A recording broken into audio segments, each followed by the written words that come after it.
Bon, je suis très contente d'être ici. Aujourd'hui, c'est mon premier cours après ma leçon inaugurale. Et donc, aujourd'hui, les cours, comme vous savez, l'argument du cours, c'est l'histoire des rôles de la Banque centrale européenne pendant la crise. Je m'excuse pour mon français, hein, j'espère que ça va être compréhensible. Et donc, les plans du cours est le suivant.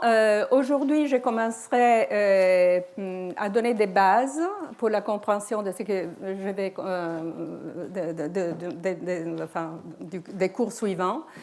Donc, je vais parler du bilan de la Banque centrale. Comment on comprend le concept du bilan d'une banque centrale? Quel est le rôle de la Banque centrale par rapport au Trésor, au reste de l'État? Et qu'est-ce que c'est la monnaie? Comment on doit comprendre qu'est-ce que c'est la monnaie dans l'ensemble du système financier? Et quels sont les rapports de la Banque centrale, pas seulement par rapport à l'État, mais aussi par rapport aux banques commerciales. La prochaine fois, je vais tourner vers un cours un peu plus historique dans lequel je vais raconter l'histoire du traité de Maastricht qui a défini donc,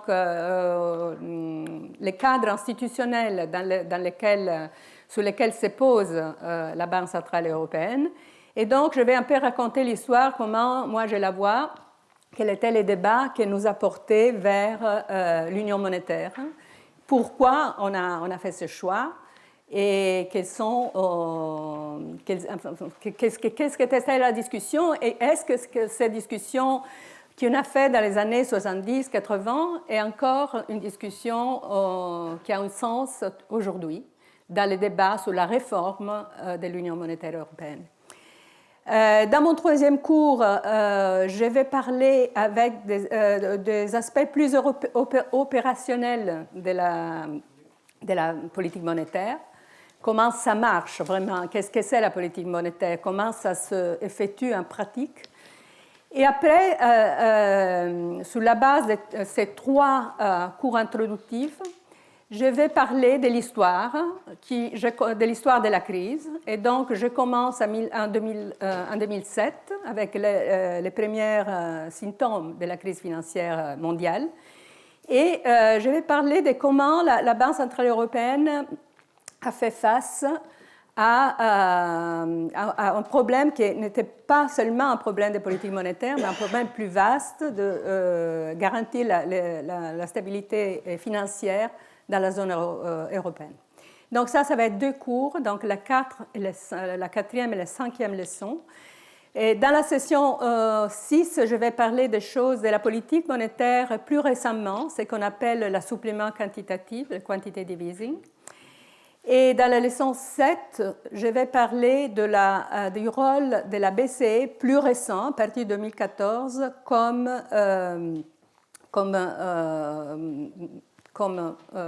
superviseur des banques commerciales. Et donc peut-être là, il y aura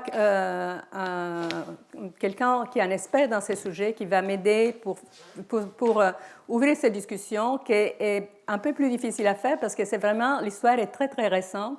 On a simplement 3-4 ans de données pour pouvoir donner un cadre. C'est encore un thème très ouvert en fait. Et donc, à la fin, la 8e leçon, ce sera un bilan dans lequel, sur la base de cette discussion, on pourrait discuter quelles sont les propositions de réforme de l'EMU, de l'Union monétaire européenne, la proposition française, les critiques à la proposition française, quelle est la discussion qui est sous la table de nos politiciens aujourd'hui et comment les citoyens doivent participer de façon informée à cette discussion. Donc voilà, ça c'est le but de mon cours.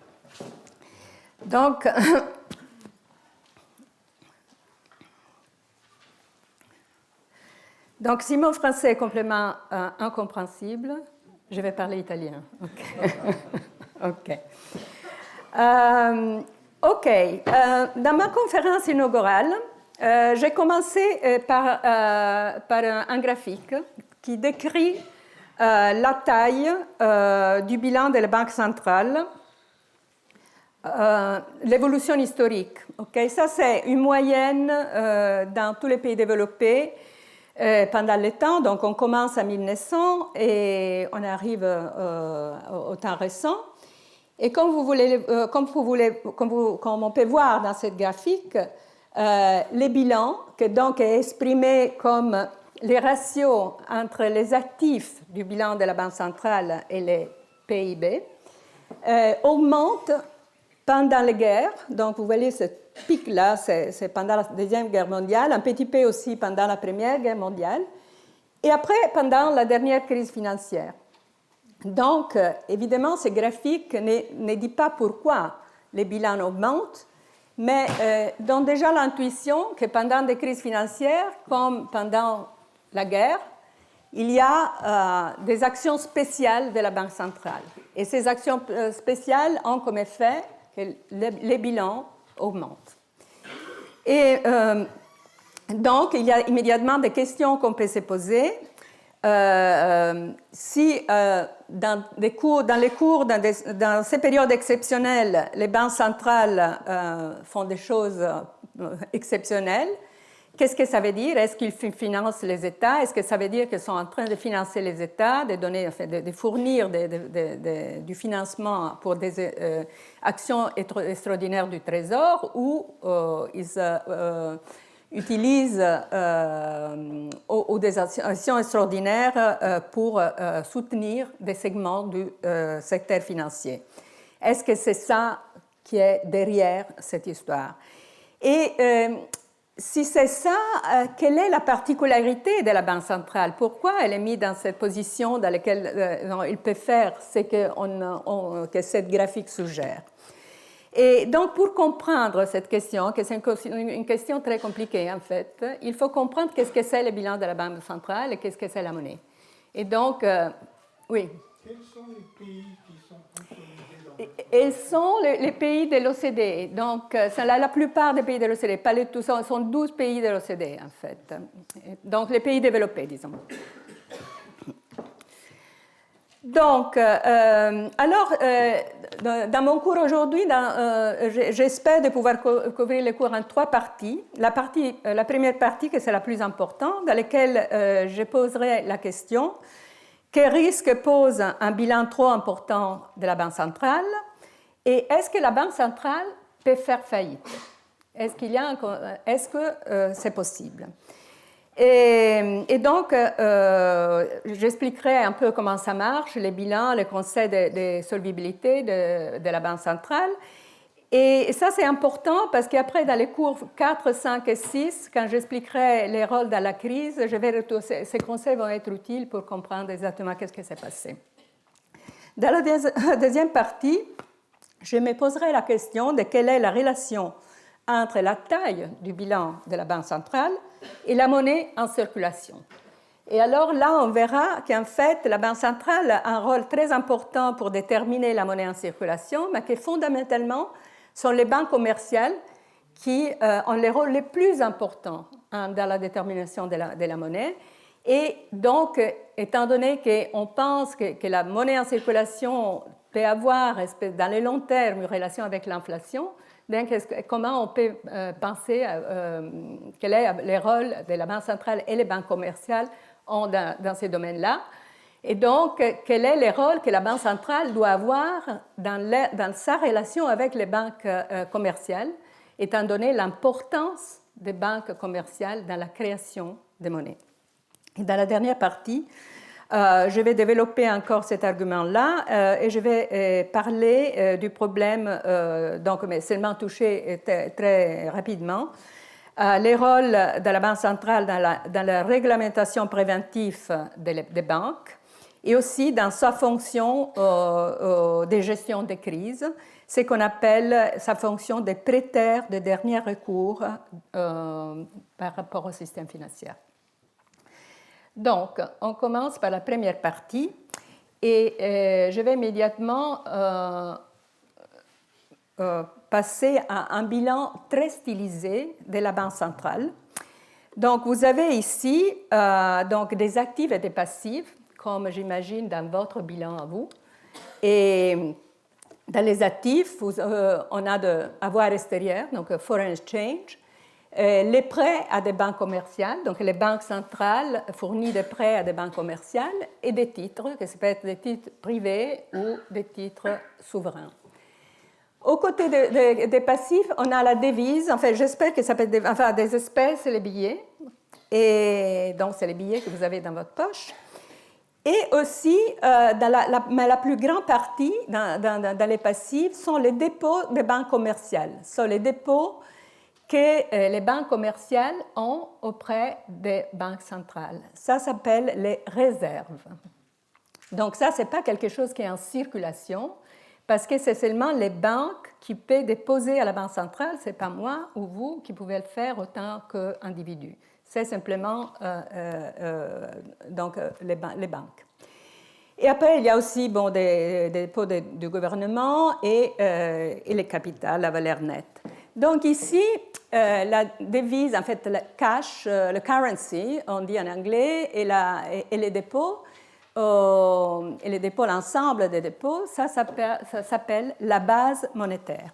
Donc, ce n'est pas vraiment la monnaie qui est en circulation, parce que, comme je l'ai dit, les dépôts ne sont pas en circulation. Mais ça s'appelle la base monétaire parce que c'est quelque chose sur laquelle la Banque centrale a une certaine influence. Okay? Il peut influencer les réserves les réserves. Évidemment, il peut influencer les devises parce que c'est la Banque centrale qui les produit matériellement. Okay?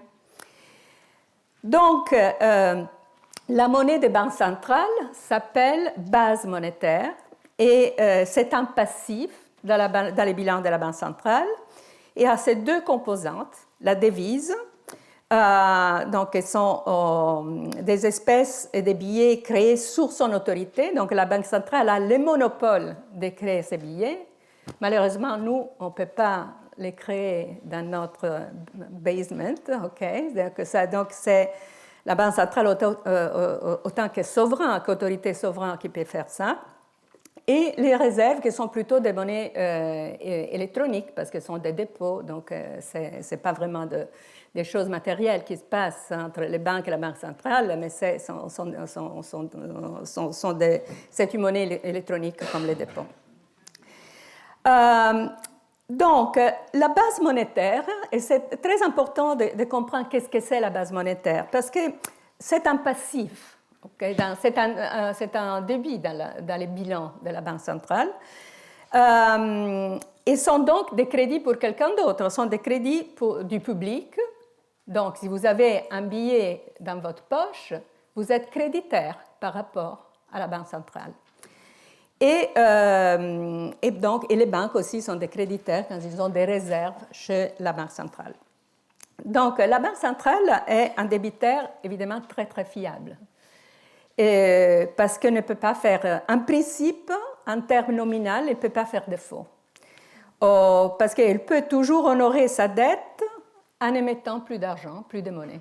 Elle peut toujours créer plus de monnaie pour honorer sa dette. Donc ça, c'est très différent de nous, parce que pour honorer notre dette, on ne peut pas créer plus de monnaie pour honorer notre dette, parce qu'on n'a pas la légitimité de créer de la monnaie. Donc la légitimité de la Banque centrale est un concept très important qui est très lié à la valeur de la monnaie. Donc ça, c'est vrai naturellement en termes nominaux, parce que la valeur de la monnaie peut changer si les prix changent. Okay? Donc il faut distinguer entre la valeur nominaux, disons la monnaie M, ça c'est 100 euros, mais combien de biens et services on peut acheter avec 100 euros, ça dépend du niveau des prix. Et donc ça, c'est le concept de la valeur réelle de la monnaie. Okay? Donc, en termes nominaux, donc, elle ne peut pas faire de faute, mais en termes réels, il se produit une situation dans laquelle la valeur de la monnaie est zéro, si les prix sont très élevés. Donc, de nos jours, nous sommes dans un système de monnaie fiduciaire, qui s'appelle fiat money, où l'expansion de la base monétaire est contrainte uniquement par des règles que les banques centrales se sont engagées à respecter. Par exemple, la stabilité des prix. Donc, beaucoup de banques centrales à nos jours sont des banques qui suivent les inflation targeting. Donc, ils ont un objectif en termes d'inflation. Donc, la Banque centrale peut faire ce qu'il veut du moment qu'elle respecte son objectif d'inflation. En principe, s'il ne respecte pas, les trésors, le Parlement, ça dépend de la configuration constitutionnelle, peut dire au gouverneur vous allez partir de votre fonction parce que vous n'avez pas respecté l'objectif auquel vous vous êtes engagé.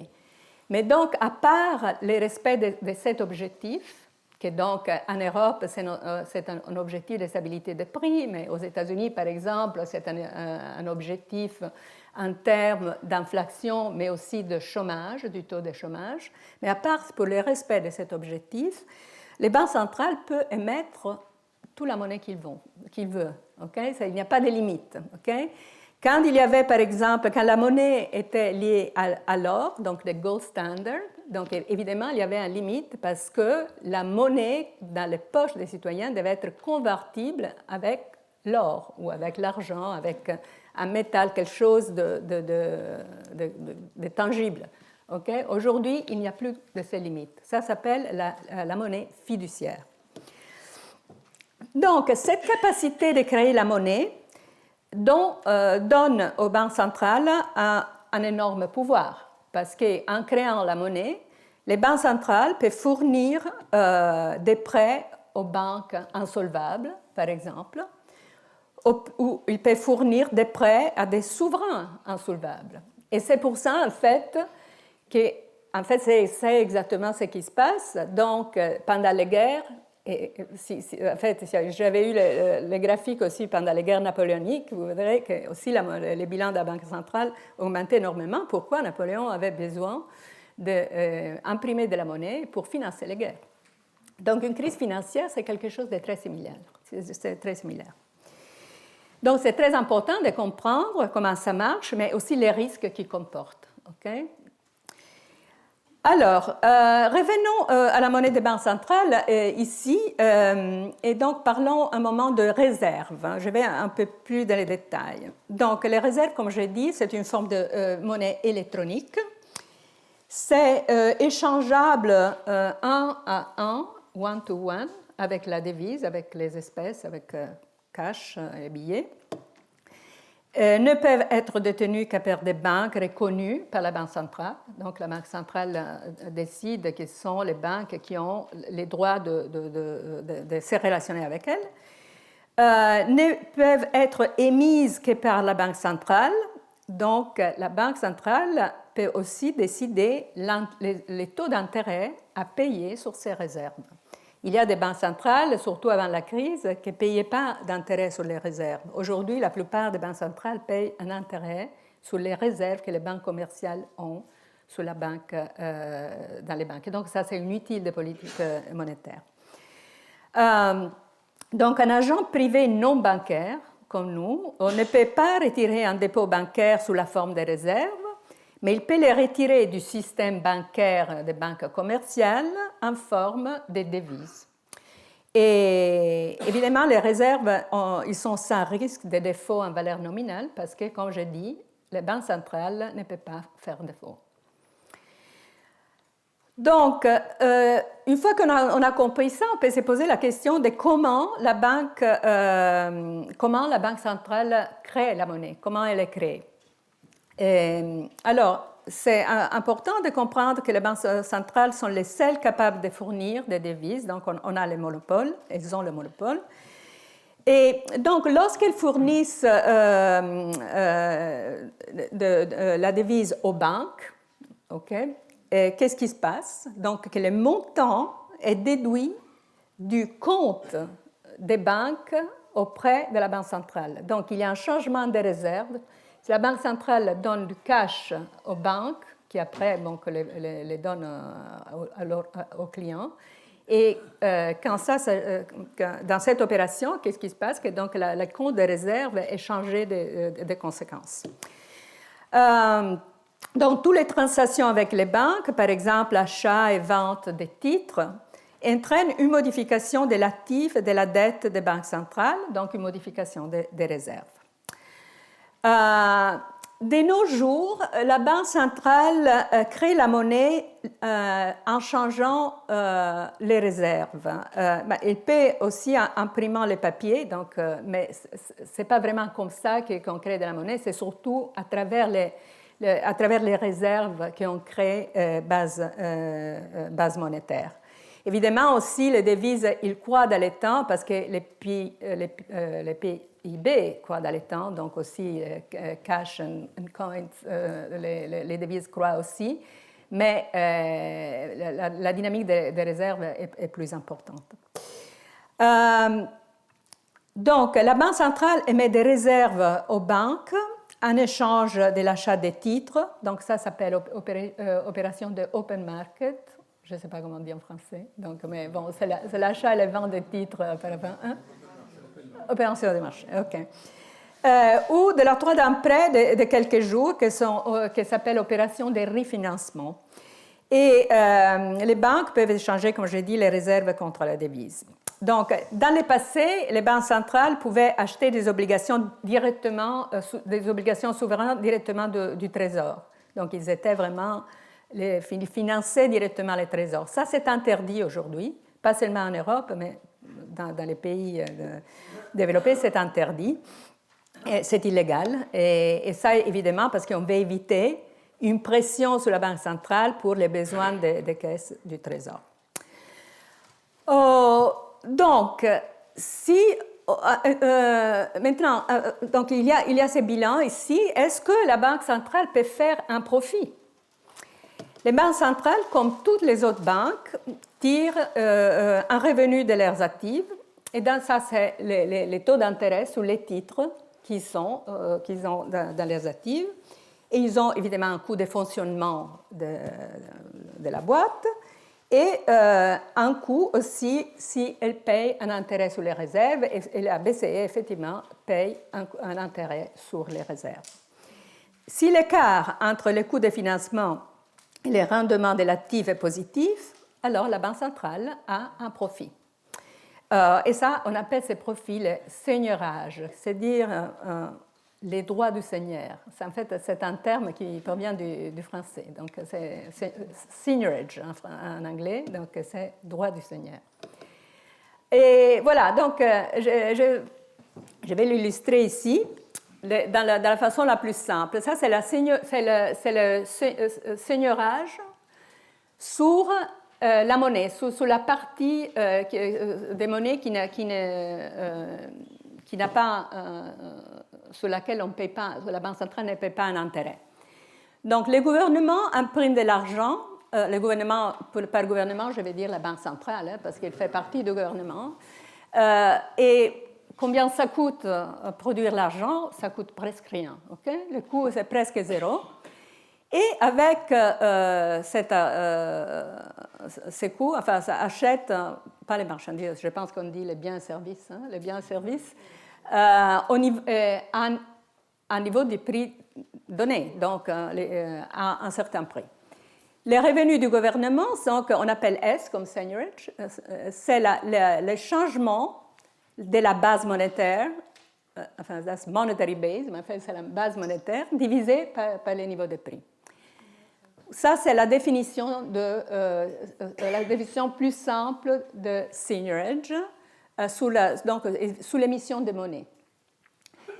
Il y a aussi une autre définition, que c'est la définition de la taxe sur l'inflation. Okay? La taxe sur l'inflation, c'est inflation tax. Sur les détenteurs de monnaie, on peut penser à l'inflation, que ici c'est paille avec comme le grec, okay, le pi grec. C'est un impôt. Et on peut penser à l'inflation comme un impôt sur quoi? Sur la base monétaire. Si vous avez de l'argent dans votre poche, cet argent va valoir moins si l'inflation monte. Donc, vous pouvez penser à l'inflation comme une taxe. Donc, en fait, la définition de inflation tax, c'est l'inflation multipliée par la base imponible, que donc c'est la base monétaire divisée par les prix. Maintenant, étant donné que les taux de croissance de la base monétaire divisé par les prix, c'est aussi égal à taux de croissance de la base monétaire multiplié par la base monétaire divisée par les prix.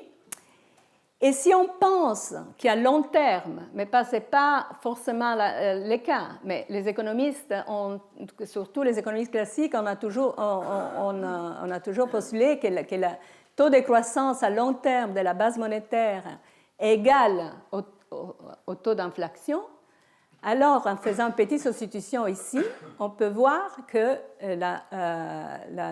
l'inflation tax, la taxe sur l'inflation, est exactement égale à seigniorage.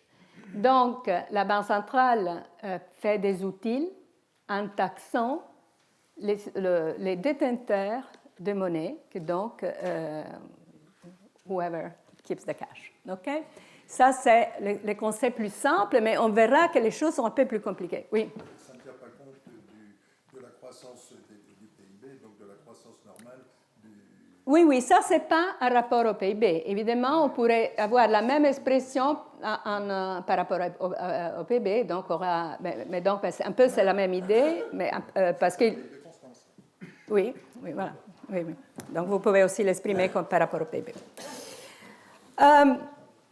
Donc, le seigniorage correspond à la différence entre la valeur de l'argent et son coût de production et de distribution.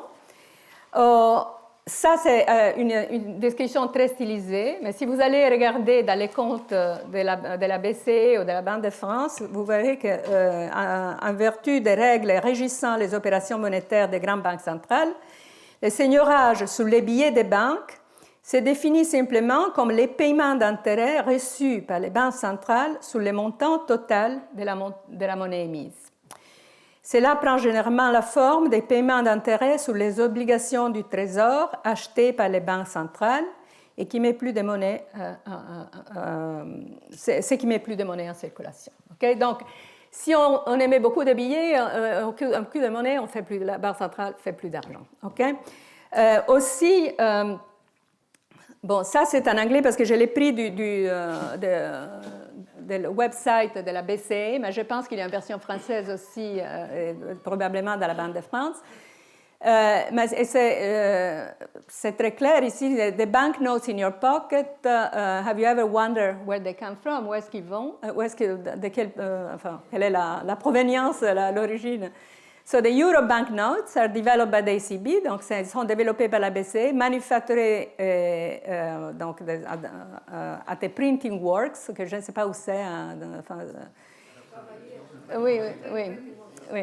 And then stored in the vault at your country's central bank. Donc ils sont, ceux qui ont les trucs français souvent, ils sont à la Banque de France, à l'Italie, à la partie italienne, etc. They make their way to you via your bank. Donc, comment ils arrivent chez vous? À travers les banques commerciales, which pays the face value of the notes to the central bank. Donc, la banque commerciale paye à la banque centrale. To do this, your bank usually needs to borrow money from the central bank. So, donc, c'est la banque commerciale qui emprunte de l'argent auprès de la banque centrale. Et comment ils payent? Avec des securities, des short term, c'est des titres. Et donc, ces taux d'intérêt des titres, c'est donc un revenu pour la Banque centrale.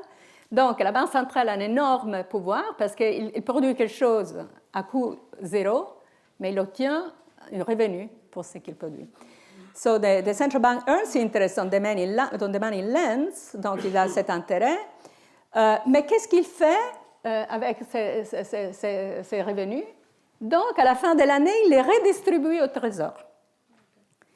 Donc, si vous voulez, le Trésor a un intérêt à dire à la Banque centrale, produisez beaucoup de monnaie parce que, donc, à la fin de l'année, il peut, les seigneurages, donc ces revenus des seigneurages, ils rentrent au Trésor, donc il revient aux taxpayers, donc c'est nous.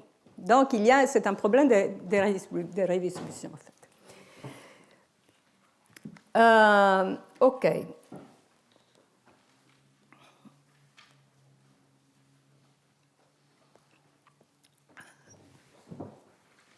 Donc, ce qui est spécial donc, dans les bilans de la Banque centrale, c'est que les passifs monétaires sont des passifs seulement nominalement, ils sont irremboursables. Le détenteur de base monétaire ne peut à aucun moment assister pour les rachats d'un montant donné de base monétaire en un somme autre que le même montant. S'il n'y a pas de taux d'intérêt sur les réserves, donc voilà.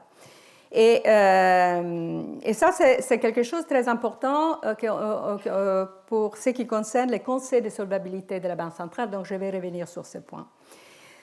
Et donc, on va immédiatement à la question suivante. Une fois qu'on a compris ça, est-ce qu'une banque centrale peut faire faillite? Donc, étant donné que la Banque centrale peut créer les moyens de rembourser sa dette, sa solvabilité doit être comprise de manière différente de celui d'une entreprise normale. En principe, il n'y a pas de limite à ce qu'une banque centrale peut emprunter. Une banque centrale, en fait, peut avoir un capital négatif. Et peut avoir un capital négatif sans être insolvable. En fait, dans l'histoire, il y a beaucoup d'exemples de banques centrales qui ont fonctionné avec un capital négatif. Mais par conséquent, si on veut se poser la question de quelle est la mesure de santé financière d'une banque centrale, il faut raisonner de façon un peu différente que dans la situation, dans le cas d'une entreprise comme une banque commerciale. Donc, les conseils habituels des bilans excluent la source des revenus futurs la plus importante pour la Banque centrale, que c'est la valeur actualisée des bénéfices actuels et futurs, donc le present discounted value, la valeur actualisée des bénéfices actuels et futurs, tirée de sa capacité à émettre des emprunts sans taux d'intérêt. Donc ça, c'est une source de revenus parce que donc, dans le présent et dans le futur, il a cette ressource cachée, si vous voulez. Donc là, c'est qui vient de sa habilité de créer de la monnaie, donc d'avoir un revenu pour cela. Et donc la solvabilité, donc ce qu'on appelle la contrainte budgétaire intertemporelle, exige que la valeur actualisée du seigneurage actuel et futur dépasse la valeur actualisée des futurs coûts liés au fonctionnement de la Banque centrale et au futur paiement net au trésor du seigneurage, d'un montant supérieur à la valeur négative de la valeur nette financière conventionnelle. Donc, en fait, on a cette ressource en plus que sont cette revenu futur qui dépend de la demande des monnaies du public. Et donc, tout ça dépendra aussi de l'évolution du PIB. Okay? Donc, de l'évolution du PIB et de la demande de monnaie du public qui dépendra de taux d'intérêt et autre chose. Okay? Mais on peut faire des projections. Je vous montrerai des calculs quand je passerai à la description du cas de la BCE en nos jours, sur comment on peut, sur combien on peut estimer cette valeur cachée dans les bilans de la BCE. Okay? Donc, c'est de la valeur du seigneurage présent et futur actualisé. Donc, à résumer, dans un système non fiat, non fiduciaire, comme les gold standards, la solvabilité implique que les avoirs durs, l'or par exemple, doivent toujours être suffisants pour pouvoir être échangés contre des devises en taux convenu. Dans un système fiat, fiduciaire, il n'y a aucune promesse de rachat des billets contre une quantité donnée d'or ou des autres actifs. Donc, ces passifs sont essentiellement notionnels. Dans un tel système, la Banque centrale peut toujours payer ses factures en imprimant de l'argent. En ce sens, elle ne peut pas être insolvable. Par contre, payer ses factures en imprimant de la monnaie pourrait manifestement nuire aux objectifs des banques centrales en matière de contrôle de l'inflation. Et c'est ça la contrainte. La contrainte, ce n'est pas la contrainte de solvabilité traditionnelle, parce qu'il peut toujours imprimer plus de monnaie. Mais si en faisant ça, il va contre l'objectif que constitutionnellement c'est donné, donc son objectif sur lequel est aussi évalué par les parlements, etc., alors donc c'est ça vraiment le concept effectif de solvabilité. Donc, je définirais la chose comme ça. Une banque centrale pourrait être insolvable seulement dans le sens où, avec la croissance monétaire et donc l'inflation au niveau qu'elle visait, elle ne gagne pas suffisamment de seigneurage pour couvrir ses obligations de paiement et ne comblera pas l'écart à l'avenir. Donc, ça, c'est la vraie conception de solvabilité de la Banque centrale. Donc, rappelons-nous donc l'idée du inflation tax et seigneurage. Donc, c'est cette égalité que j'avais décrite avant. Donc, qu'est-ce qui se passe maintenant qu'une inflation plus élevée, si donc je vais augmenter les seigneurages et ça génère plus d'inflation. Donc, au début, moi, je gagnerais. Parce que ça augmente, donc les seigneurages augmentent, et donc je peux couvrir mes pertes. Mais si en augmentant l'inflation, à un certain moment, la base monétaire diminue parce que le niveau de prix s'est augmenté, donc la base imposable diminue, donc cette augmentation de l'inflation, ça devient inutile.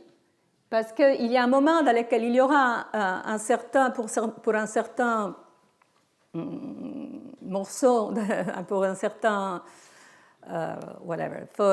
Donc, il y aura au début, donc, j'augmente l'inflation, les seigneurages augmentent, mais à un certain moment, si l'inflation augmente tellement que la base imposable diminue, ça devient self-defeating. Okay? Donc, le seigneurage, dans ce moment, ça va aller vers zéro.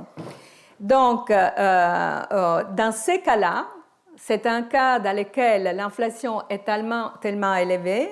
Donc, on parle dans ces cas-là des cas vraiment limites qu'on n'a jamais vus dans l'après-guerre dans nos pays. Mais c'est des cas qu'on a vus dans l'histoire, par exemple en Allemagne pendant la République de Weimar, dans lesquels, ça c'est un cas d'hyperinflation, dans lequel le gouvernement allemand, pour financer ses besoins, imprimer de la monnaie, le seigneurage a augmenté sur un certain niveau d'augmentation de la monnaie, mais à un certain moment, la chose a échappé parce que l'inflation a apporté la valeur de la monnaie vers zéro. Donc, quand la valeur de la monnaie est zéro, personne ne veut détenir de la monnaie, donc on revient au barter, OK? Dans les cas, hein? Troc, hein? Ah, au troc. On revient au troc. Et voilà, et ça, c'est la situation dans laquelle donc, on peut jouer avec des montants de papier, mais c'est que des papiers, ça n'a aucune valeur. Mais ça, c'est vraiment une situation de crise fiscale plus que monétaire. C'est une situation dans laquelle l'État n'a pas la base imposable pour financer ses besoins et donc il recourt à la chose de dernière instance, que donc c'est imprimer de la monnaie. Donc c'est un cas limite qu'il faut comprendre, mais ce n'est pas un cas qui est très réalistique à nos jours. En fait, dans nos jours, le problème est exactement le contraire, que l'inflation est trop faible. Et la Banque centrale européenne cherche de la faire monter et l'inflation ne monte pas. Okay? Donc, il faudra comprendre pourquoi, qu'est-ce que c'est dans cette histoire donc aujourd'hui, quelle est l'actualité de cette histoire. OK, mais Donc, il y a deux sources, si vous voulez, de creditworthiness pour la Banque centrale. Donc, pour maintenir sa solvabilité, la Banque centrale a deux moyens de le faire. La première, donc, c'est sa capacité à mettre des engagements monétaires ayant cours légal, donc diluer la valeur de l'argent aux dépenses des détenteurs d'argent. Ça, c'est le seigneurage. La deuxième manière, c'est de dire non, je ne vais pas faire ça, parce que ça va contre mon objectif en termes de stabilité des prix. Donc, la deuxième façon de le faire, s'il y a un problème de creditworthiness pour la Banque centrale, c'est de s'appuyer sur le pouvoir de collection d'impôts de son propriétaire. Et qui est son propriétaire? C'est l'État. Donc, il peut demander au gouvernement de la recapitaliser. Donc, le gouvernement peut lui donner les fonds pour recapitaliser la Banque centrale. Et comment va faire ça le gouvernement? En taxant les citoyens. Donc, c'est les taxpayers, donc c'est les contribuables actuels et futurs qui vont financer la recapitalisation des banques centrales. Donc, les principes fondamentaux de cette discussion est de dire que notionnellement, il n'y a pas de limite sur la solvabilité de la Banque centrale, mais en fait, il y en a, parce qu'il y a la limite de la stabilité des prix. Et donc, à la fin, des fiscal capacity, les soutiens fiscaux de la Banque centrale, c'est fondamentalement le Trésor. Et c'est encore une fois donc la capacité des contribuables de payer les impôts qui va soutenir ces bilans que vous avez vus dans les premières graphiques. Donc, et le soutien fiscal donc, est limité parce que donc, les moments dans lesquels les citoyens ne peuvent pas payer les impôts, okay, donc il y a seulement la possibilité de seigneurage dans la limite donc, d'hyperinflation. Donc, tout ça pour dire que quand un bilan de la Banque centrale augmente, comme on a vu, il faut quand même se poser la question de quel est le risque pour nous tous de ce qu'il est en train de faire. Et maintenant, donc, c'est un problème compliqué. Il y a les Allemands qui pensent que c'est un risque impossible, qu'on va tous retourner dans la situation de Weimar ici. Et il y a les Italiens et les Français qui sont un peu plus relax. Okay? Donc, à la fin du cours, on va se former notre opinion à nous. OK. Donc, l'autre conseil maintenant donc, qui dérive de ça, c'est quelle est la relation entre politique fiscale et politique monétaire. Donc, parce que bon, on a parlé de la relation entre la Banque centrale et le Trésor, donc c'est la question qui suit, quelle est la relation entre politique fiscale et monétaire. Alors ici, j'ai une petite expression qui décrit la contrainte budgétaire pour l'État. Qu'est-ce que c'est la contrainte budgétaire? Donc, on a parlé de la solvabilité de la Banque centrale. Donc, il y a aussi, je décris ça. C'est pour l'État quelle est la contrainte budgétaire. Alors, l'État donc, aura la dette, on appelle B, divisée par le niveau des prix. C'est le niveau de la dette réelle, qui doit être égal aux valeurs actualisées nettes du surplus primaire futur. Okay, le surplus primaire, c'est le surplus du gouvernement, okay, du Trésor, et sans considérer les intérêts qu'on paye sur la dette. Okay? Donc, ça, c'est le concept de surplus primaire ou déficit primaire. Donc, si dans le futur, on a la capacité de générer un surplus. Donc, qu'est-ce que c'est un surplus? C'est une situation dans laquelle les impôts que je reçois de mes citoyens sont supérieurs aux dépenses. Donc, dans les valeurs futures actualisées, si ça, donc ça, c'est la limite. Donc, ça doit être, pour avoir la solvabilité, cette valeur actuelle nette de surplus primaire futur doit être égale à la dette réelle. Okay? Ça, c'est la contrainte budgétaire intertemporelle du gouvernement. Alors, dans cette petite expression, on peut considérer deux cas qui donnent une idée de la relation entre la politique fiscale et la politique monétaire.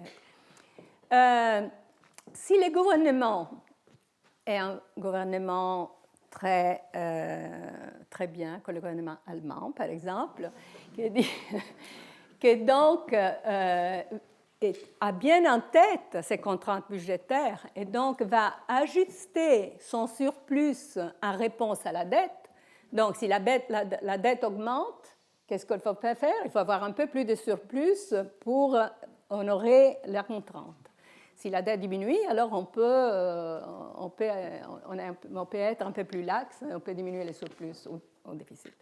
OK, ça, c'est une situation dans laquelle le gouvernement suit une règle fiscale et la Banque centrale, elle s'occupe du niveau du prix et donc elle aura, par exemple, l'objectif d'avoir 2% d'inflation et donc elle fixera les prix de façon qu'on verra comment elle le fait en pratique, mais donc elle fixera les prix par rapport à ses objectifs et s'en fout complètement de ce que le gouvernement est en train de faire. Donc les deux trucs sont séparés. On a une banque centrale indépendante qui fait la politique monétaire et le Trésor qui fait son truc.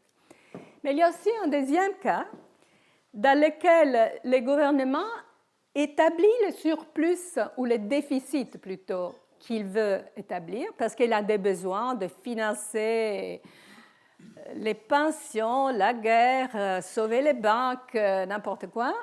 Et donc, il détermine de façon exogène, enfin, par rapport à ses besoins, les déficits ou les surplus.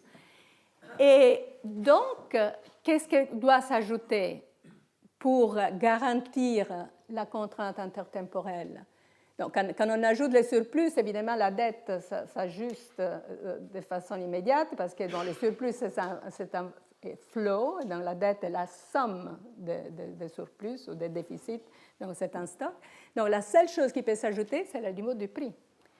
Donc si c'est le gouvernement qui est dominant dans ce jeu entre les deux, la Banque centrale et le gouvernement, c'est les prix qui s'ajustent à une action fiscale. Donc l'inflation ne dépend pas seulement de la Banque centrale, de l'action de la Banque centrale, mais ça dépend aussi de l'action du gouvernement. C'est pour ça que donc on va voir que donc les prix doivent s'ajouter, donc les seigneurages augmentent, les seigneurages viennent distribuer au Trésor, et donc ça c'est un revenu pour le Trésor, et donc la contrainte budgétaire est honorée de cette façon-ci.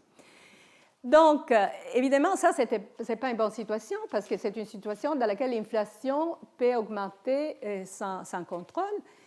Et c'est pour ça que, pour éviter ce genre de situation, qu'on a décidé que les banques centrales doivent être indépendantes et doivent pouvoir dire non au Trésor. Okay? Mais évidemment, ça, c'est une situation très stylisée. Hein?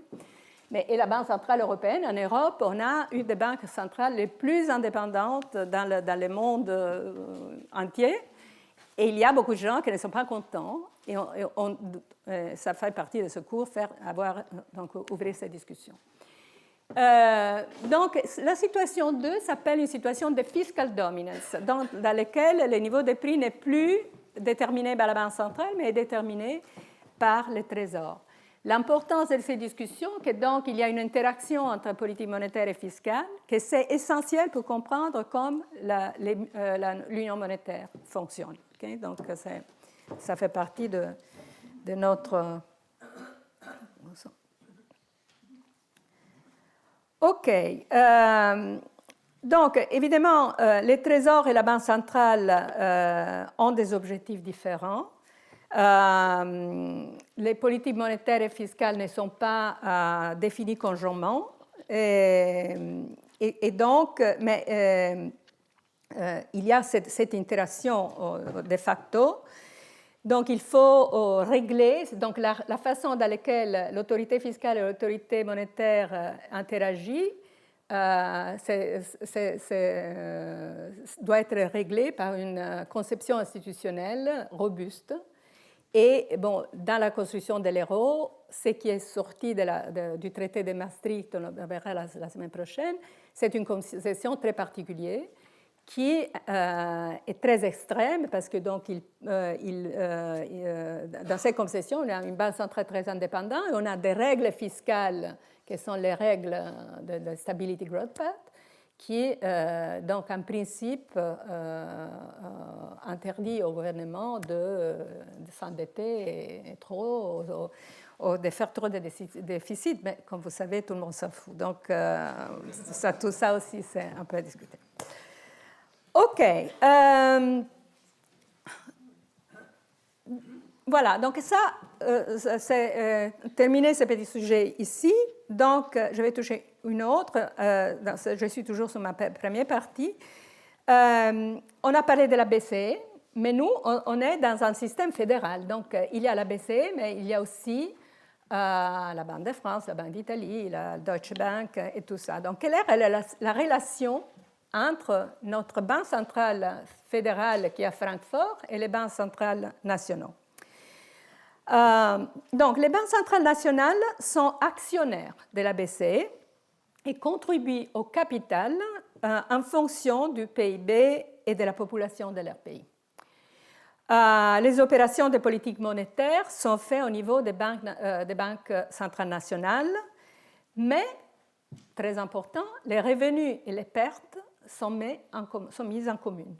Donc, si la Grèce va faire des choses un peu doutables, les pertes de la Grèce sont mises en commune avec toutes les banques centrales de l'eurosystème.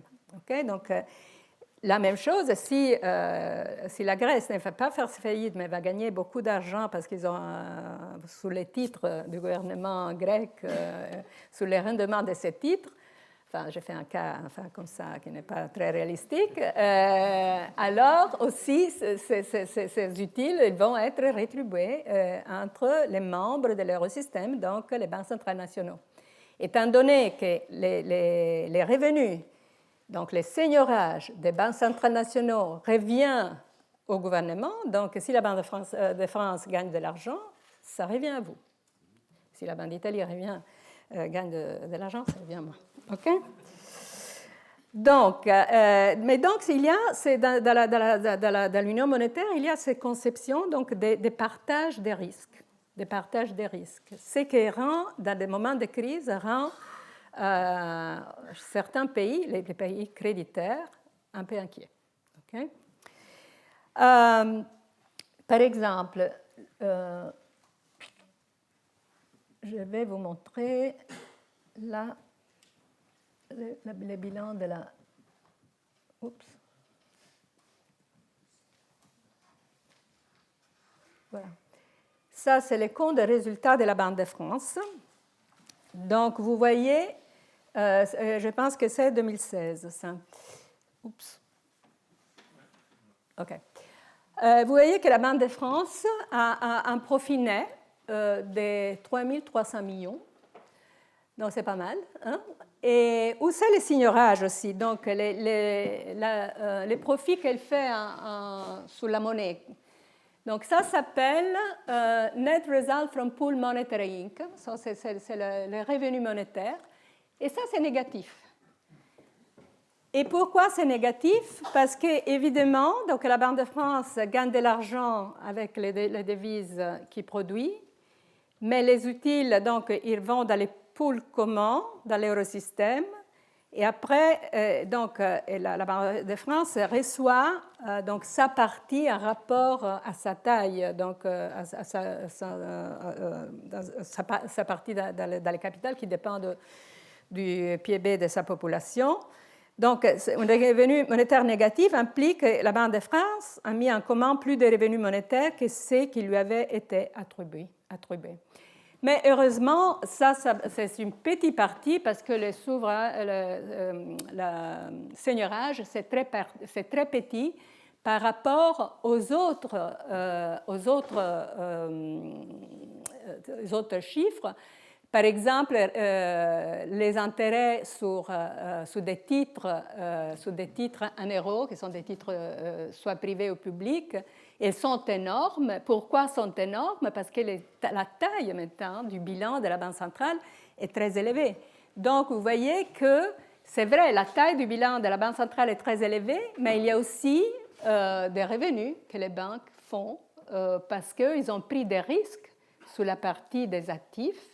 Ils gagnent donc un prime au risque, un certain taux d'intérêt sur ces risques qu'ils ont pris, sur ces titres qu'ils ont achetés. Et donc, ça revient aussi à des revenus. Évidemment, il y a aussi les risques, donc il y a de la possibilité dans laquelle les choses vont mal se tourner, et donc l'Italie fait faillite et tout ça. Donc, ça comportera aussi une perte pour la Banque de France. Donc,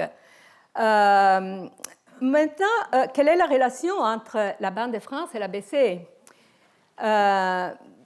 Donc, si la BCE réalise des bénéfices,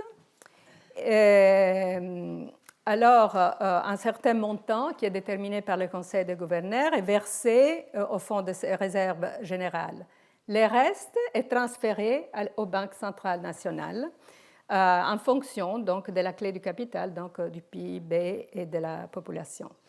Si la BCE subit une perte, elle sera d'abord imputée au fonds de réserve générale et si le Conseil des gouverneurs en convient, au revenu monétaire proportionnellement à la clé de répartition du capital.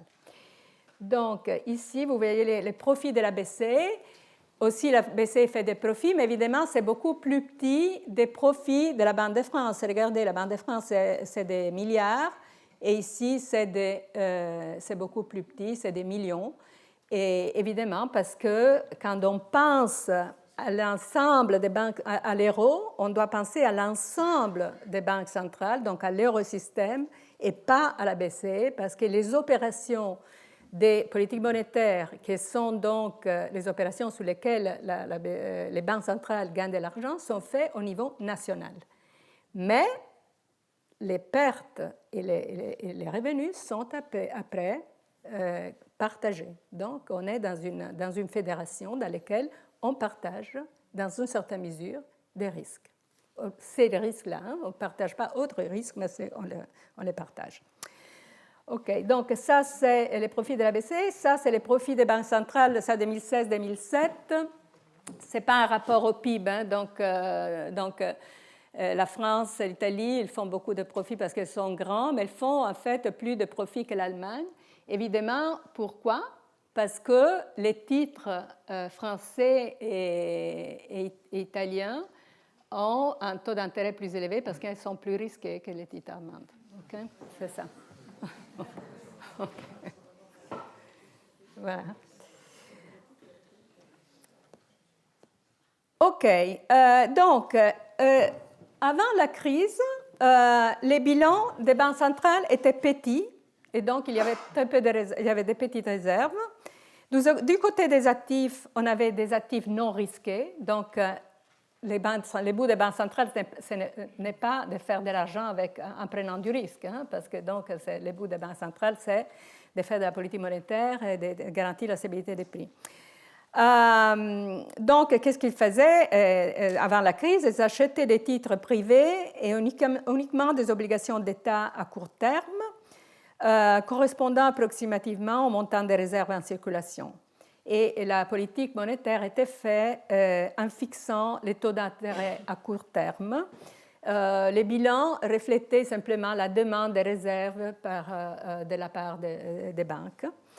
Et la politique monétaire et fiscale était indépendante, donc selon les premiers cas des exemples stylisés que je vous fais. Et les seigneurages étaient sans important pour le gouvernement parce qu'il était petit par rapport au bilan du Trésor, dans une situation d'inflation très bas comme on a eu dans les derniers 20 ans. Aujourd'hui, qu'est-ce qui s'est passé? Que le bilan est beaucoup plus grand, les réserves sont beaucoup plus élevées, mais les réserves ne sont pas forcément inflationnistes parce qu'on paye un taux d'intérêt sur les réserves. Ça, c'est un truc un peu plus compliqué à expliquer que je vais expliquer la prochaine fois. Okay? Pas la prochaine fois, dans 2 fois, quand je parlerai des risques précis de la Banque centrale. Donc, les actifs sont plus risqués et il existe donc un plus grand risque de perte potentielle et donc un risque plus grand, plus important des possibilités de capital négatif et donc des possibilités que la Banque centrale va demander d'être recapitalisée à l'État de l'État. Qu'est-ce qui donc, dans les cas dans lesquels pourrait se matérialiser la situation de capital négatif, donc la Banque centrale peut vendre des titres, donc il a beaucoup de titres à vendre, donc ça, pas de problème. Il peut augmenter des réserves. Les problèmes, c'est la possibilité que l'inflation augmente, mais on a vu que dans les dernières années, les réserves ont augmenté beaucoup, mais l'inflation n'est pas augmentée, et donc on doit comprendre ça. Et la troisième donc, chose qu'elle peut faire, donc, si l'inflation n'augmente pas en augmentant les réserves, c'est demander au Trésor d'être recapitalisé. Donc ça, c'est le vrai risque aujourd'hui, c'est cette troisième possibilité, parce que si la Banque centrale demande au Trésor d'être recapitalisé, il y a alors là la possibilité d'une perte d'indépendance de la Banque centrale, parce que donc elle sera dans une situation de possible domination budgétaire. Donc, qui correspond à mon cas, au deuxième cas, dans mon petit schéma d'interaction entre politique monétaire et politique fiscale. Donc, en fait, des banques centrales avec des capitals négatifs qui sont dans la situation de devoir demander plus de capital à leur gouvernement sont des banques centrales qui perdent de crédibilité et donc qui perdent l'assurance de pouvoir conduire leur politique de façon indépendante par rapport au Trésor. Et donc ça, c'est vraiment l'aspect sur lequel il faut réfléchir quand on réfléchit à les dernières années et donc au gonflement du bilan de nos banques centrales. Donc, pour ce qui concerne cette première partie, donc j'ai quelques points à apporter. La première, c'est que pendant les crises, le bilan de la Banque centrale s'est gonflé. L'expansion est problématique si elle génère de l'inflation ou si elle implique une relation avec les trésors qui peut compromettre l'indépendance. Ce sont des situations limites, peu susceptibles de se matérialiser si les institutions fiscales et monétaires sont saines et donc s'y poursuivent des objectifs raisonnables. Mais évidemment, dans des situations de grand stress, si par exemple on devait faire face à une autre crise financière dans les prochaines années, donc ces situations peuvent être effectivement testées. Okay? Donc ces situations pourraient se matérialiser. Mais en général, au niveau du bilan qu'on a aujourd'hui, je ne pense pas que la situation est problématique, et donc on va voir ça avec beaucoup plus d'exemples. Donc maintenant, c'est 3h40, donc moi je préfère pas continuer sur les deuxième et troisième parties, qui sont de toute façon beaucoup plus courtes, et je pourrais les reprendre dans les cours de ma narrative.